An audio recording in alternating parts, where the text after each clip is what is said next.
Avant de devenir l'un des acteurs les plus en vogue d'Hollywood, ce comédien aux muscles saillants a fait ses débuts dans l'un des univers les plus mythiques de la science-fiction.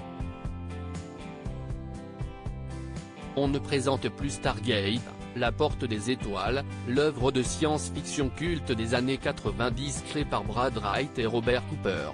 Son univers mythique se compose d'un film, d'une série télévisée et de 2 spin-offs, parmi lesquels Stargate Atlantis, Prime Video, diffusé pour la première fois en 2004.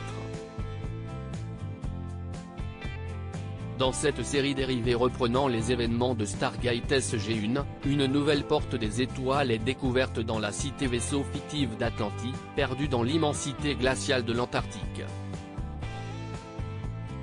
De nombreux acteurs embarquent dans ce voyage en 5 saisons au fin fond de l'univers, parmi lesquels Joe Flanagan, le colonel John Shepard, David Hewlett, Dr McKay, Rachel Luttrell, Teilhard Magan, ou encore Jason Momoa, un acteur bien connu des fans de Game of Thrones. L'interprète de Khal Drogo dans Stargate Atlantis bien avant de faire trembler les spectateurs du monde entier en incarnait le grand chef Dothraki dans les premières saisons de Game of Thrones. L'acteur américain Jason Momoa a joué pendant 4 ans le guerrier aux dreadlocks Sat-Dan Renondex dans Stargate Atlantis. Taciturne et imposant, celui que McKay surnomme Conan est un combattant redoutable, spécialisé dans le combat au corps à corps et dans le maniement des armes.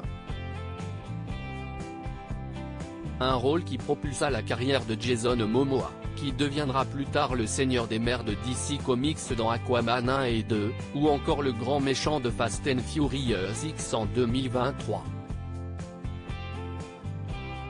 Devenu l'une des stars les plus populaires d'Hollywood, Jason Momoa ne cesse désormais de multiplier les projets au cinéma.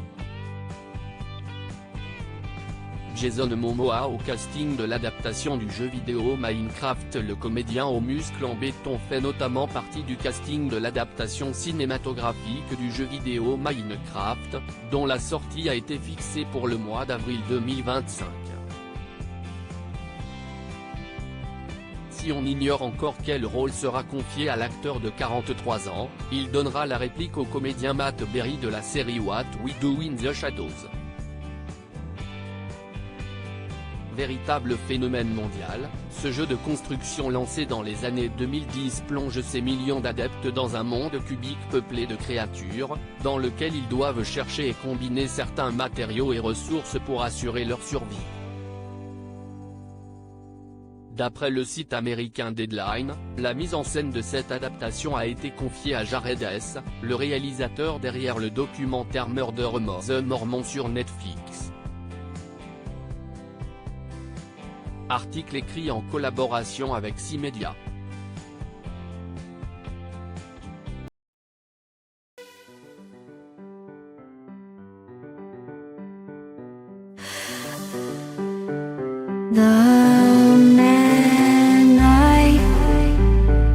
Love just had